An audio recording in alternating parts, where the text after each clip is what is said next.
Hello everyone, I hope you all are fine.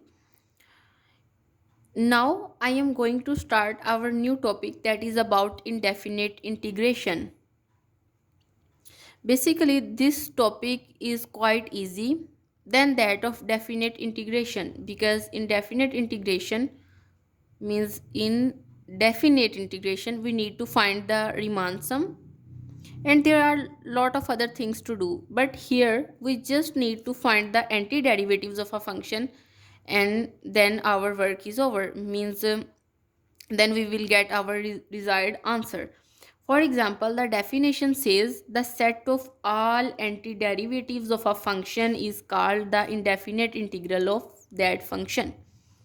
For example, as in the previous lecture I have deal with the differentiation, and there we find a lot of functions derivatives, and also we see that how we can find the derivative of a function by using the definition of a derivative, but here we need to find the antiderivatives.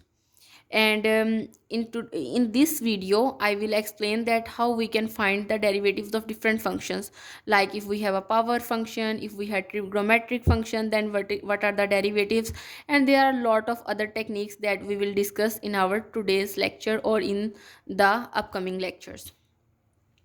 So the definition says that you have a function and the set of all antiderivatives of that function is called indefinite integral, means we find the antiderivatives and then we add a constant c in that antiderivative and we will get our desired answer. And we find the antiderivative with respect to a function x and it is symbolized by this one. For example, if our function involves a variable x, then we multiply it with the differential of that particular variable. Now there is a side note that um, an indefinite integral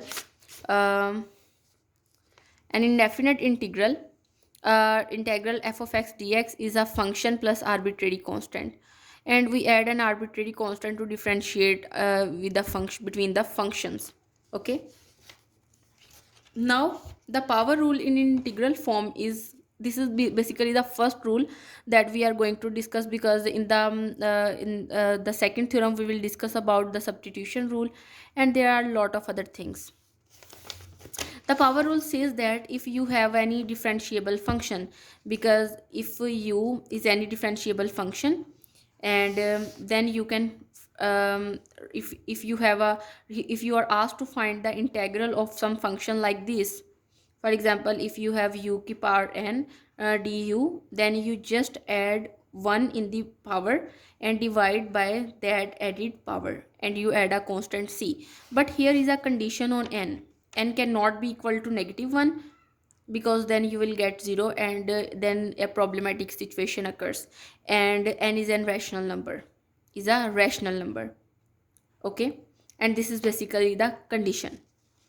Now let us look at a particular example. The example says that you have this function. Now basically if you look at it carefully, then we see a no way how we can find the derivative. But if we let it equal to, means this is the problematic area, so we let u is equal to 1 plus y square, and if we take differential on both sides, then here we will get du, and it will be equal to 2y dy.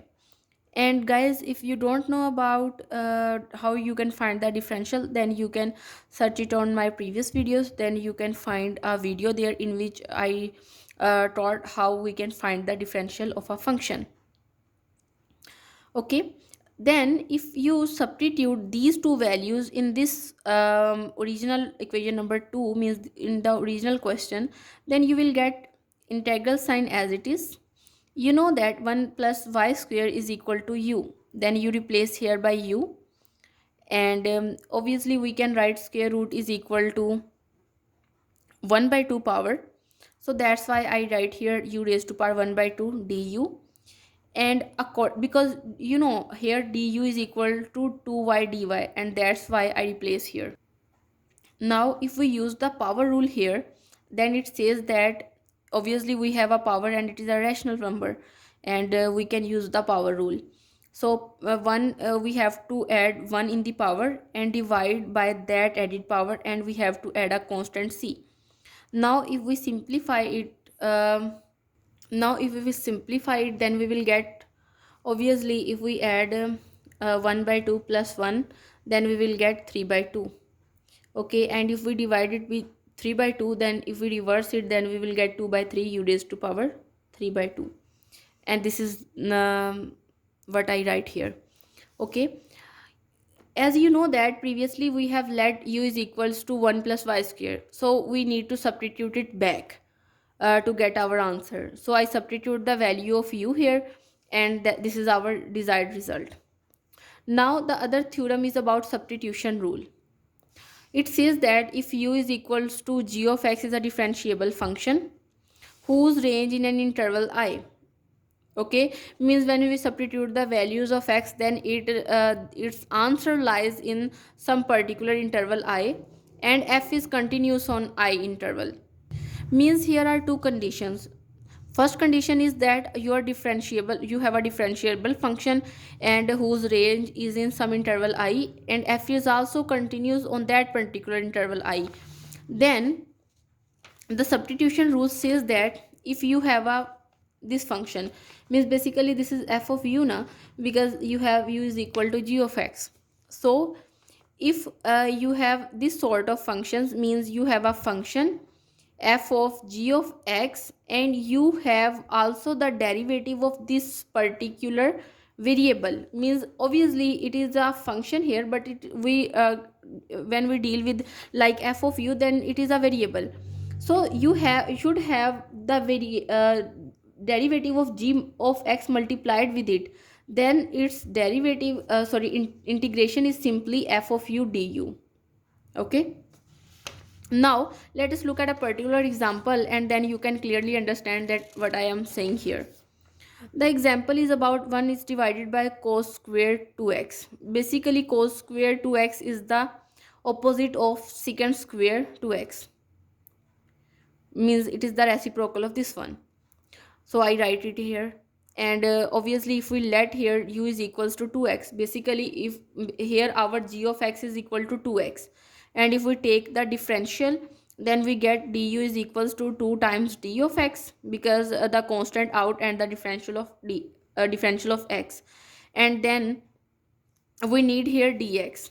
Okay, and if I find dx here, then we multiply 2 is here, divide 2 here, and we will get dx is equal to 1 by 2 du. So 1 implies, if we substitute all these values in equation number 1, then we will get 1 is divided by 2, integral sign as it is, and secant square, obviously this is u, and du.